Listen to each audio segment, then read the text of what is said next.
11 months ago, you may recall, the Prime Minister announced to the nation major lockdown changes under the new banner of Stay Alert. Largely, they applied only in England, but he didn't mention that, to the exasperation of the Labour government in Wales. To some, it typified not only increasingly fractious Cardiff-Westminster relations, it belied the reality of lockdowns in Wales, where someone else, in fact, mostly calls the shots. The stay-at-home regulations must remain in place. We will make our decisions in the interests of Wales. In Wales, health is a devolved power. So in a public health emergency, it's been Mark Drakeford's Labour government dictating what you can buy, who you can see, where you can go. If, pre-pandemic, devolution felt abstract to many in Wales, now it's never felt so real. I think we're certainly more aware of those powers now because they seem to have too much power. What have you learned about how much power the Welsh Government has now? A lot more than I thought they did, that's for sure. More and more people have realised exactly what the Welsh Government does. In these elections, Labour are pitching Drakeford as the man to steer Wales through the pandemic. A more visible, more muscular-looking Welsh Government has transformed his profile. But it's also fuelled the debate between those sceptical of devolution. I think they've taken over too much, to be honest. And those who want more. Independence? Oh, absolutely.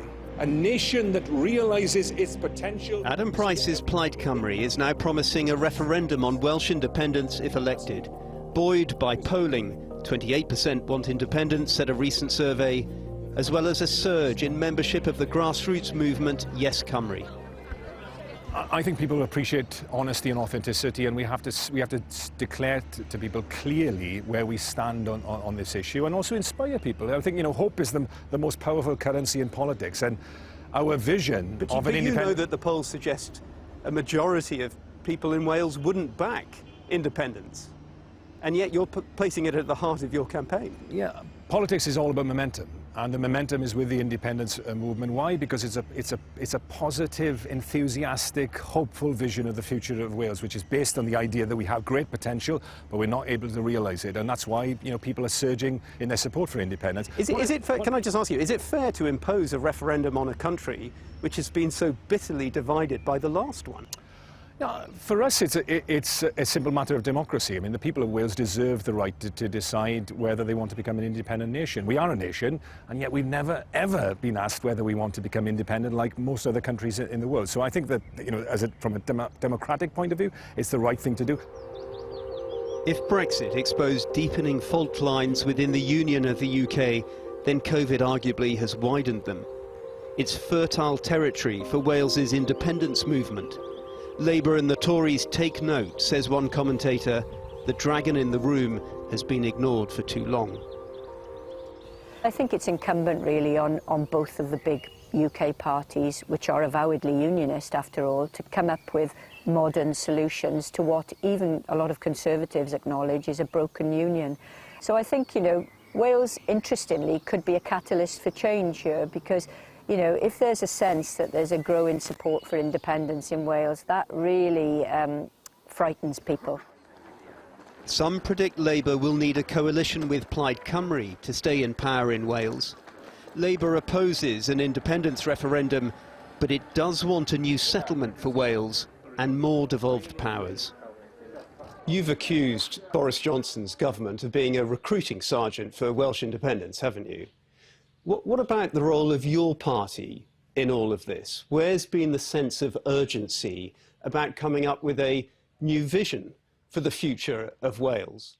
Well, I think honestly can say that in a constitutional way, Welsh Labour has led the debate, not just in Wales, but across the United Kingdom. My predecessor, Carwyn Jones, beat the drum year after year, making the case for a UK National Constitutional Convention. But it hasn't seemed to have cut through because there are significant numbers within your own party, according to polling, who now support independence in Wales. And for them, perhaps that argument is already over. Well, when you have conversations with people who hold those views, what I think they often mean is not that they want to sever Wales from the United Kingdom. What they want to see is a Wales where there is entrenched devolution, where the powers we have cannot be stolen away from us at the whim of a particular Westminster government. For those critical of the Welsh Government's lockdown strategies, the pandemic has reinforced the case for rolling back devolution. The Abolish the Welsh Assembly Party has grown in prominence. UKIP also wants the Senedd scrapped. Against this backdrop, the Welsh Conservatives seek to emulate general election gains, arguing constitutional change would only bring chaos. For some people, seeing a Welsh government perform in the way that it has through the pandemic has given them a bit of confidence and an appetite for more self-government. How do you feel about that? Well, I think they really have lost their way, and that's why we're very clear. No more powers, no more taxations, no new taxes, and ultimately dealing with the problems we face today with the powers that we've got. Because don't forget, the new Parliament that convenes on May the 7th will be the strongest Parliament that's ever convened. Some people accuse your party of arrogance and complacency when it comes to attitudes towards the devolved governments. And by saying no, no, no, everything's fine in terms of the powers that there currently are you in danger of complacency here? Well, it'll be for the electorate to determine what message they want to vote on May the 6th. We're very clear. We have the powers to do the job. And the vaccine programme, he went on to say, exemplifies the benefits of the current union arrangements. The Liberal Democrats want Wales further empowered in a federal UK. For the Greens, it's independence. It is but one issue of many in these Senedd election campaigns. But Brexit and the pandemic have given questions around Wales's place in the Union a new potency. One which could yet define the nature of government to come.